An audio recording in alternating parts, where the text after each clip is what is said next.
and welcome back to the Reagan Faulkner Show. Today, I want to talk a little bit about Venezuela. We've seen Venezuela all over the news, and I mean, really, what's happening in Venezuela? Why is Trump closing their airspace? And what even is narco-terrorism? We've been hearing that word a lot.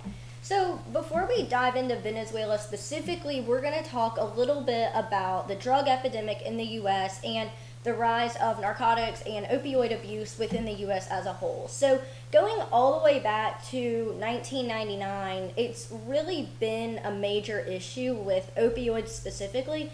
We've seen about 645,000 deaths just from opioid overdoses. Now, in 2023, that's 2 years ago, there were 105,000 Americans that died from total overdoses. Now, this isn't opioids specifically, this is drugs and drug abuse as a total, both legal and illegal. There were 105,000 deaths in 2023 related to this, and then 645,000 opioid-specific deaths since 1999. So the CDC explains the opioid epidemic as a series of 3 waves starting back in 1999 when we see these statistics first coming out. So wave 1, starting in 1999, consisted of just a general abuse of prescription opioids, prescription painkillers, things that the doctors were prescribing to people, maybe too much, maybe abusing the system, and then we saw innocent Americans, individual Americans, abusing those prescription drugs. Now, wave 2 started in 2010, and that consisted of heroin abuse. So we were seeing the proliferation of specifically illegal drug-related opioids that Americans were now abusing. And then in 2013, we get wave 3, which is synthetic opioids, specifically fentanyl and substances with traces of fentanyl within it. And we're still seeing that today, and even the development of new drugs that are stronger than fentanyl, which is really insane to think about. But it came in 3 waves. We've seen this since about 2.5 decades, really, just the opioid epidemic in the United States and how it's growing and growing and growing. So in 2023, the CDC reports that opioid-related deaths were 10 times that of 1999. And even wilder, in 2023, we saw a 4% decrease in opioid-related deaths compared to 2022. So the fact that 2023 was 10 times higher in opioid-related deaths than 1999, and knowing that 2022 was even higher than 2023, is just absolutely insane to me. So the U.S. has a huge drug problem, huge problem specifically with opioids and with narcotics, and this is coming maybe not primarily, but considerably from Venezuela. And that's where we see the entire Venezuela issue coming to a head in the news right now. So President Trump, as you know, he heavily campaigned on eliminating the drug epidemic, solving the drug epidemic, waging war on drugs. These were huge campaign platforms that President Trump was going off of back during his election in 2024. And it's something he's been talking about since he first ran in 2016. So upon taking office, Trump stepped up and he somewhat accomplished this promise of eradicating the drug epidemic in the U.S. by designating 8 cartel groups as designated terrorist organizations. So among these were Tren de Aragua, which if you listen to any of Trump's campaign speeches, he talked about this cartel a lot. He talked about how violent they were, how they were narco-terrorists, how many drugs they were bringing into the U.S. He was really focused on Tren de Aragua.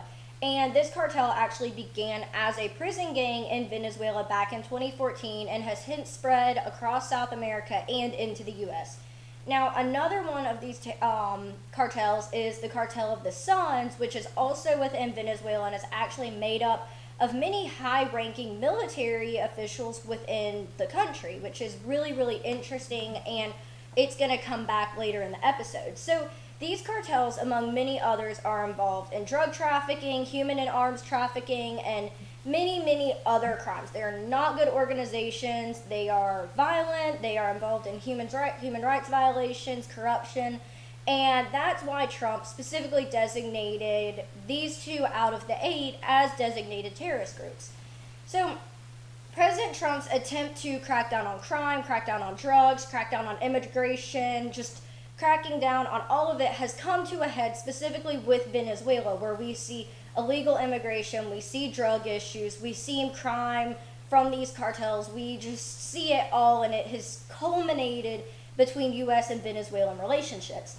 And Trump has multiple times, not quietly, even since 2016, Trump and Maduro were beefing when Trump was president the first time. He has accused the nation of being a narco-state with a cartel-run government disguised as a democracy. So Trump does not have a very high opinion of the Venezuelan government or of Maduro. He has accused President Maduro of leading and being complicit in many cartels and drug organizations, including the Cartel of the Suns, which has now been designated as a terrorist organization. And he's also refused to recognize the Venezuelan government on many different occasions, which has just escalated tensions even more than they already were. And that's been over the past year. So in May, Attorney General Pam Bondi came out and announced a $25 million reward to anybody that could provide information about Nicolás Maduro, his whereabouts, and that could lead to his capture. And then shortly thereafter, this $25 million reward was raised to $50 million. And right after that, they also announced a reward for the Venezuelan Minister of the Interior Relations, because he accused the U.S. Drug Enforcement Agency of actually being the largest cartel on the globe. So while Trump and his administration were accusing Venezuela and their cartels of being dangerous, of trafficking drugs, of corruption, and all these other really terrible things, they came back and they said, actually, the United States Drug Enforcement Agency is a cartel, and they're the ones that are causing all these issues. It's not us. It's not Venezuela. So we see Venezuela kind of using this victim mentality when they're the ones proliferating all these human rights abuses, all of this death, all of this destruction. And so we've seen a lot of this playing out in politics, and he said and she said, and phone calls and all this, but it hasn't just been political. Trump has actually, his administration has moved to resort to military practices and military intervention with Venezuela. So over the last few months, you can't avoid it. You've seen it in the news. The Coast Guard has been conducting strikes on boats that are being operated by narco-terrorists and bringing in illicit drugs and illicit items into the U.S. So far about 83 individuals, 83 of these cartel members have been killed in these strikes, and I think we've conducted 22 strikes, if I'm not mistaken. That number could be off a little bit. But we've been striking these boats that are carrying just illicit goods altogether, drugs, arms, etc., etc. And as the frequency of these strikes has increased and the shipments themselves have decreased, the U.S. has started talking about the potential for land operations and the potential for airstrikes on specific locations that they have deemed to be either hideouts for the cartels or manufacturing locations for the drugs or things like that. There are specific locations that the U.S. has conducted intelligence on and located and deemed that they may be worthy of an airstrike. So in July, the U.S. also sent naval vessels and about 4,000 military personnel to the Caribbean to station them in the event that tensions do escalate. And Trump announced about sometime last month that Venezuela's airspace should be considered closed in the event that airstrikes are the route that the U.S. chooses to take when we're in this standoff right now with Venezuela, with their president, and with the cartels. So back in November, President Trump and Nicolás Maduro of Venezuela, they had a conversation where they were trying to rectify things, and Trump told Maduro that he could step down as president, he could leave the country, the U.S. would ensure that he and his family could safely flee, they could go somewhere else, and just as long as he steps down as president and stops working within Venezuela politically, we could forget about all this. And Maduro requested global amnesty from every single country on planet Earth, global amnesty for himself and members of his government for any crimes that they did or may have committed. So obviously Trump did not agree with this, and obviously Maduro refused to step down because he can't be granted global amnesty, and the standoff continues. And that was about the point that Trump declared their airspace closed, and then he also came out and said that Maduro and other members of the Venezuelan government were designated as members of foreign terrorist organizations. So Trump kind of brought out all the big guns on that one and let Maduro know that he was not playing, that the U.S. is not playing, that they're going to stop the drug proliferation from Venezuela, that they're going to stop the corruption, that it's going to stop, and Venezuela is going to stop taking advantage of the U.S. And in response, well, not really in response, Maduro's been doing this for a while, but he has been arming about 8 million Venezuelan citizens over the past couple of months in the event that the U.S. moves forward with land operations, that the Venezuelan citizens can fight against the U.S. military. And this is in addition to ramping up the Venezuelan military in preparation if tensions do escalate to the point of land operations and things like that. So right now, we're in this standoff, and Trump is advocating just for the termination and eradication of drug trafficking completely from Venezuela, from their associated cartels, and for President Maduro to step down and just stop all of it, because Trump believes that Maduro is involved with the cartels, and Maduro is claiming innocence and accusing Trump of being this authoritarian, that he's trying to hurt innocent Venezuelans, that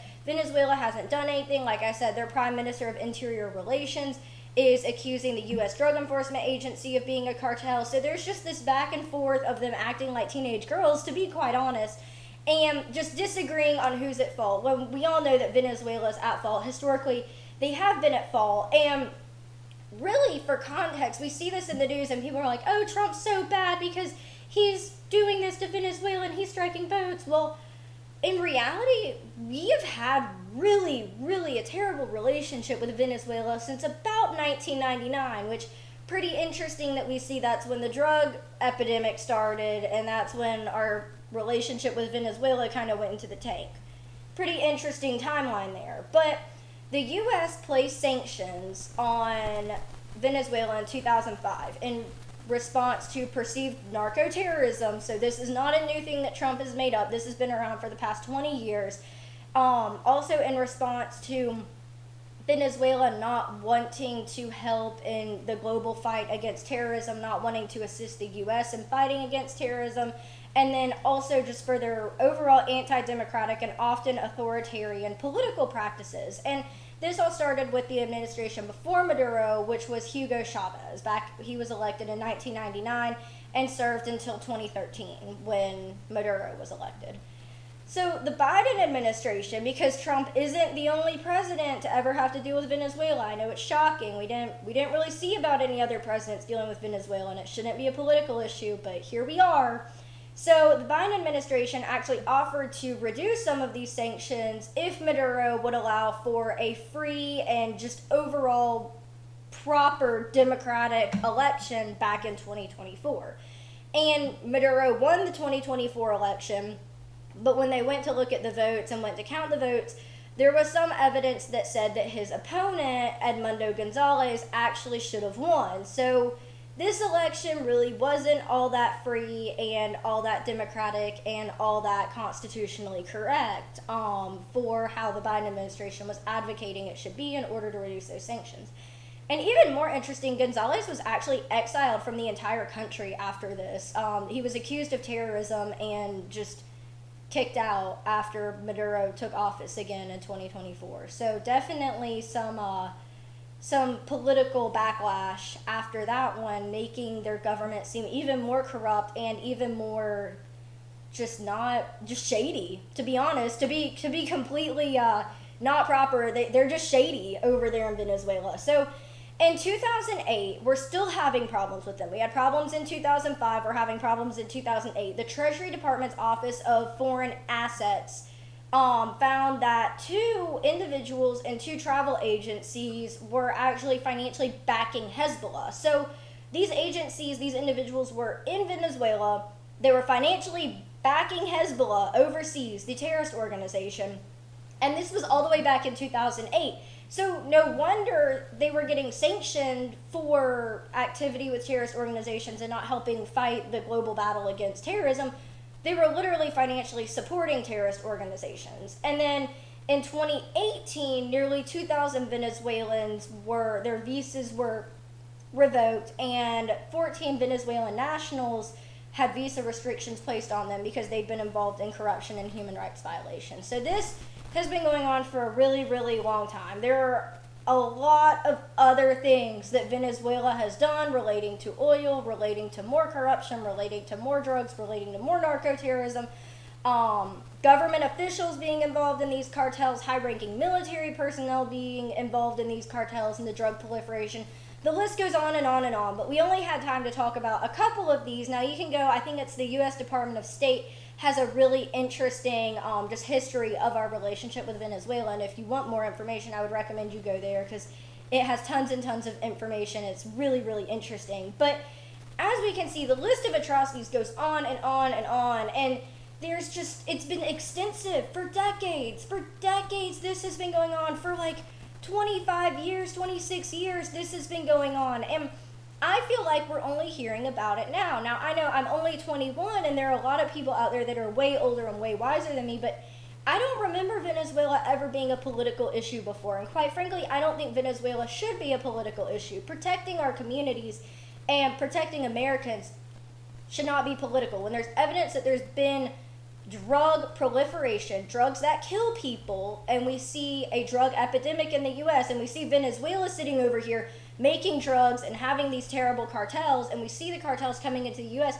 I mean, it looks like a Venezuela problem. It doesn't look like an America problem. Obviously, it's a problem that Americans are using the drugs, but the drugs are coming from somewhere, and it just happens to be Venezuela. So stopping the drug epidemic should in no way, shape, or form be a political issue.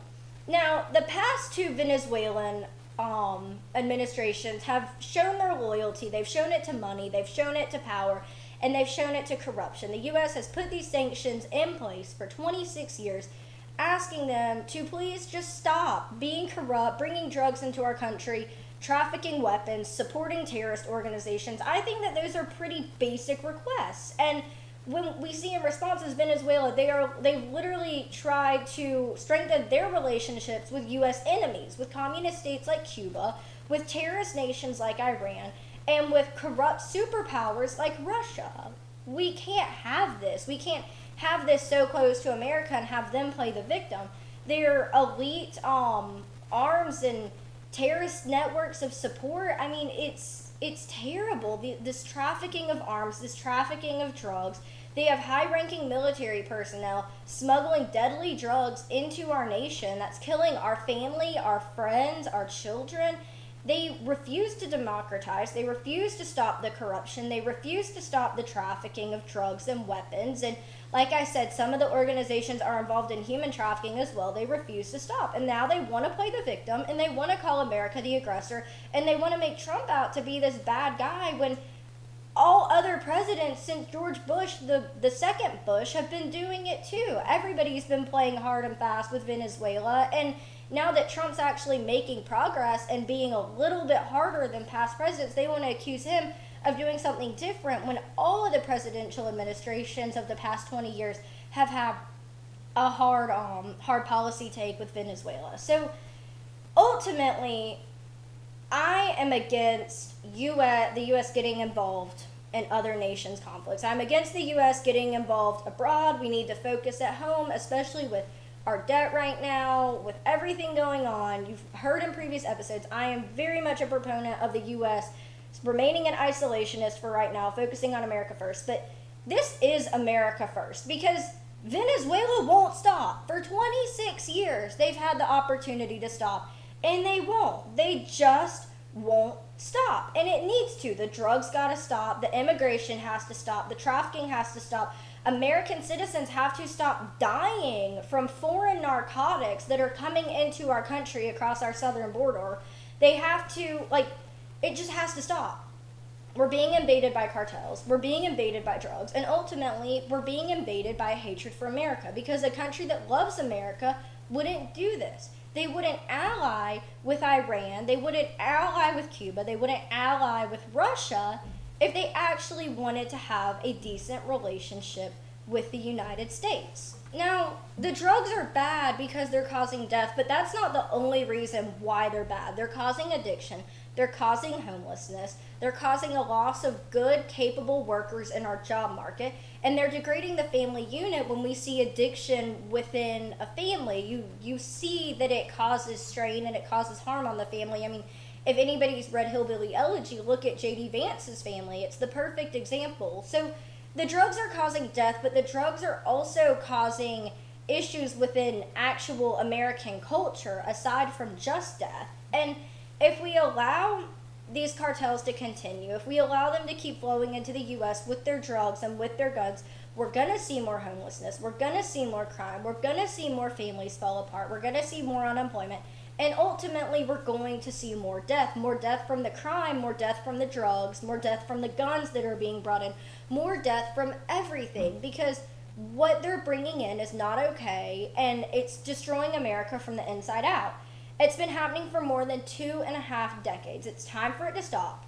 Trump is keeping his promise of waging war on drugs, on foreign groups that are coming into America, and he's keeping his promise of America first because he's protecting the job market, families, innocent Americans. He's stopping people from overdosing. He's stopping people from getting addicted. He is putting America first. Unfortunately, it is by going abroad, but he's tackling it at the source. He's taking out the entire narco-terrorism industry. He's taking out the entire operation rather than dumping tax money into creating more organizations and more public programs to stop drugs and help addicted people and things like that. He's actually going to the source, he's going to the root of the problem, and he's trying to take it out. And ultimately, that's the only way to stop the drug epidemic, because if you take out one cartel, some other organization or some other government's just going to fund a different cartel. So you have to take it out at the root, and that's why the waging war on drugs hasn't been successful, because nobody's tackled it at the root. And that's what President Trump is doing by